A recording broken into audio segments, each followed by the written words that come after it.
All right, guys, what's going on? It's Jack, and welcome back to another video. And in this one, we are going to be talking about the relaunch of Splitgate 2. But in this particular category, we are going to be spending the time on the topic of the progression system, because it is something that's definitely on the docket, and we can pretty much guarantee that it's going to be there. So, with that being said, a progression system among so many first-person shooters has certainly evolved over the years, right? At first, it was just a bar that would fill up and you get a certain amount of experience points. And, you would have an emblem once you reach a certain level. And then once you got to the next level, you'd get another emblem, et cetera, et cetera. And then eventually you would hit the maximum. And then they increased the maximum. And then they started basically putting in rewards and more rewards that you'd get along the way that would reward you more XP that would make you progress even at an accelerated rate via challenges and rewards that you get for those challenges, right? And then you've had very specific challenges that you had to do in order to reach a certain level with certain games like a Titanfall 2 from one generation to the next. And then you've basically had a very simple and traditional system, like let's say a Halo Reach, to where you would level up traditionally, and yes, there would be challenges, et cetera, et cetera. However, once you get to a certain, a certain tier of in your progression, you would be unlocking pieces of gear that you can basically put on your Spartan to customize them completely. Everything from boots to, helmets and shoulder pieces and chest pieces, blah, blah, blah. So I think there was like 4 or 5 different, types of pieces and variants of those pieces that you could unlock from, private or whatever the first level was up to inheritor, which was the maximum level, which very few people made because the grind was so much up there. But every single day you were like getting closer and unlocking things. I mean, there was so much to do. You had challenges, commendations, and stuff like that. And Splitgate 2 has every opportunity to make the most of this, but in its own unique way. And I think one of the things that would make it unique, the Splitgate way that is the fact that, well, you've got a bit of all these games' DNAs in here. Like you have a little bit of Halo, you got a little bit of Titanfall, you got a little bit of COD here and there, right?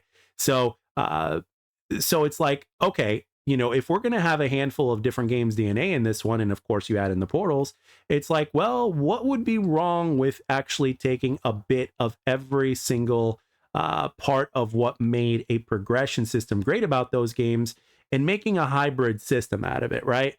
But it can't just be something that is a number that's going up, right? In the year 2025, that's not enough anymore. You got to give people additional reasons to come back by rewarding them during their journey, right? So you can have a whole bunch of tiers of different challenges. I mean, if you think about it, you can tie them to the game modes, the movement, to the kills, to the assists, to the amount of damage that people put in and stuff like that, right? You can, as well as weapons used, et cetera, perks and all that kind of stuff. Speaking of which, there's been discussion about whether or not factions should go. And I'm kind of like, I love them because, quite frankly, if anything, I really like the perks that we have here for the, for whichever faction you use. I really like these perks. But if they were to take the factions out and basically make it to where you just have your perks and your attachments, well, the row of perks for one of the factions could be, one of the perks that you choose from every tier, and then you'd have 3 tiers, and actually everybody would have one extra perk if they were to do it that way. But and I think competitive should actually be to where things are a little bit more even Steven, to where everybody has the same equal starts, no factions and stuff like that, and that's basically how the cookie crumbles. And I would say in pubs, just let things be as they are. But at the same time, if people want factions gone, then I guess. But I don't know. I mean, it seems like people enjoy that thing because if you think about it, there's different variations of what people can do with the factions, like, and it's one of those things that's appealing for many players. I think I could be wrong, but it seems like the minority of players are the ones that want factions gone. But again, I could be wrong, but this is where your feedback comes in. But with that being said, when you've got factions in there, that just leaves a little bit more room for additional challenges, right? So as well as the things that you can unlock, or should I say the amount of things that you can unlock.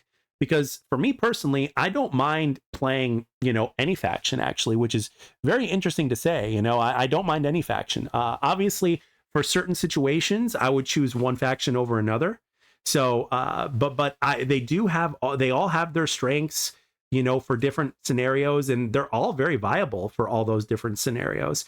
Some people are suggesting that the weapons shouldn't be tied to the factions, which I could totally understand. And then some people are also saying that just, mix and match perks or whatnot. I don't know. I mean, as far as pubs are concerned, you can go wild with it and just kind of, unlink everything and just let, people mix and match. But at the same time, it would be a little bit too unbalanced. But at the same time, that's what pubs are all about, right? Because in a sense, one of the reasons why the original Modern Warfare 2 was so good was because everything was so strong. But even that had a sense of balance to it because everything was so strong, and you couldn't mix and match any perk in any way. So if they were to do something like that, they would have to really think in terms of which perks would be at tier 1, which perks would be at tier 2, which perks would be at tier 3. But at the same time, they also need to come up with rewards that reward the player among their progression journey, right? In the form of challenges and like even when you look at games like Call of Duty World War II or Infinite Warfare, so to speak, you could again, those are two different flavors, but when you look at World War II, for instance, you would have an in-game currency, right, that you would get from playing the game, as well as daily bonuses for checking in, et cetera, et cetera. And what would happen is, as well as contracts, by the way. So what would happen is you'd get rewarded by completing those contracts and everything like that. And of course, playing the game and logging in daily. But you would use those to unlock tiers of rewards, right, while you're playing the game. And every single tier has a reward, right? But the lowest tier is worth the least, and the next tier is worth more, and et cetera, et cetera. And you kind of had to work your way up from number 1 to number 2 to number 3. And then at the very end, the best thing you could get, which would also be the most expensive, was like, let's say, a weapon variant, right? Or like, let's say, some sort of skin that was really badass for your character, right? I think this game could really take advantage of that. And on stream today, earlier, someone suggested that they should bring back the camos from Splitgate 1, because they're telling me that the camos from Splitgate 1 were really good. I mean, I don't remember. Again, I just played the game. I didn't really, but they're telling me that the camos for Splitgate 1 were really good. So if you could bring the OG camos from Splitgate 1 as one of the many forms of a way to reward the player for, doing these tiers and these challenges, unlocking them through their in-game currency or something like that, I think that could go a long way. You know what I mean? Because it can't just be all about, the camo grind. There has to be the grind for your player progression, as well as everything that you're doing in game, because when you look at the movement, when you look at the guns, when you look at the objective play, when you're looking at the kills, the assists, the damage, all of that counts to something. And that's where you can make all these challenges, right?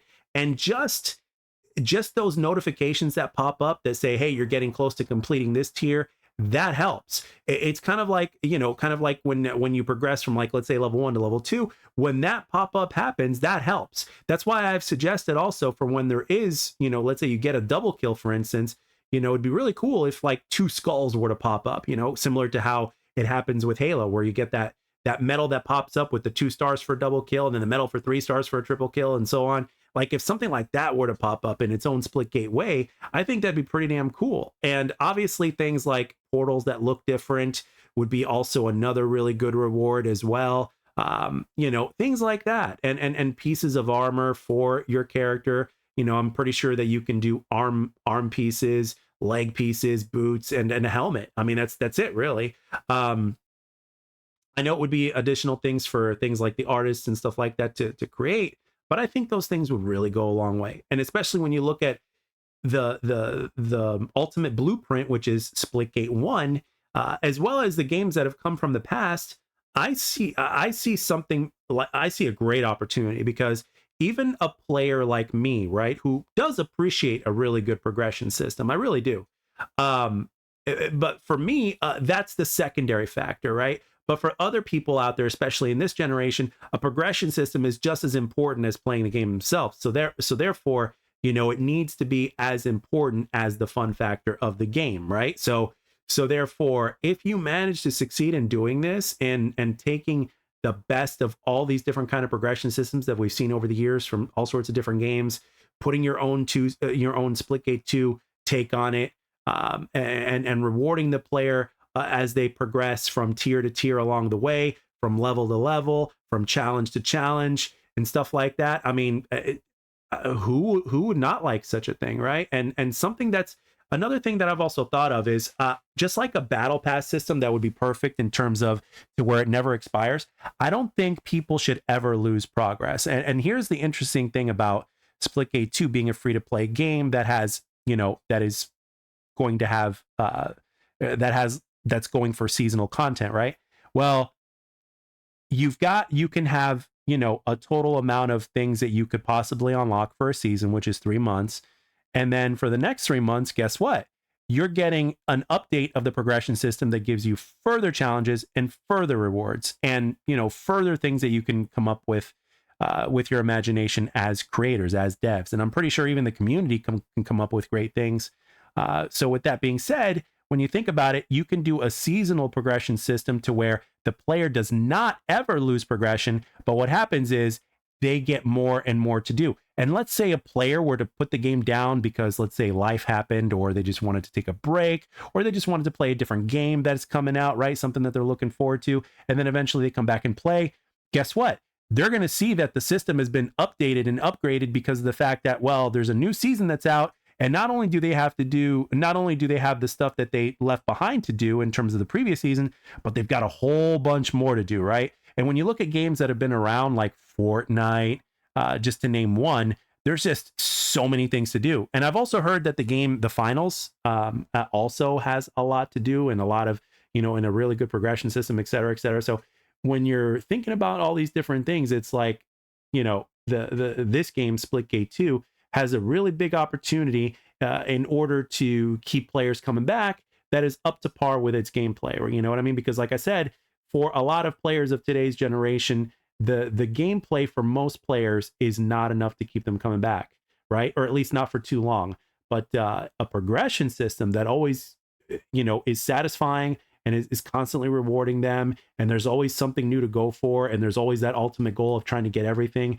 If you put something like that into the game in your own way, I think that'll go a long way. It really will. So, but one of the most important things though is to never lose progression, right? Because it is a seasonal game and there's going to be additional seasons. So if they do choose the route to do that, which I think would be very advantageous in terms of upgrading, right? So within every season you get more and more to do. I think that would be very clever. So it would literally take the best of both worlds from a traditional system that has, like, let's say, a maximum, but this time you get to continue with the new season that comes out, right? What was then the maximum is no longer the maximum now. Now you've got more. And just like I mentioned about my best friend during the days of Black Ops 1, in 2010, 2011, or whenever that was, he basically, like, he prestiged all the way to 15 prestige, max prestige. He did all the contracts and gotten all the currency and enough currency to basically make all the weapons that you can get gold. And he grinded the hell out of the game and he loved it. And all of a sudden he stopped playing. And I'm like, why'd you stop playing? I thought you loved this game. He's like, yeah, I do, but there's no reason to continue grinding anymore. I'm like, why? He's like, well, I made it to max prestige and I got all my weapons gold. There's nothing more to do. So therefore he stopped playing, despite the fact that he enjoyed multiplayer. So with that being said, if you give the player a reason to grind and a reason to come back, again, beyond just the battle pass and all that stuff, I think you could put yourself in a really good spot and increase the number of players that not only come to the game, but stay there. And it's going to be one of the things that stands out about the game.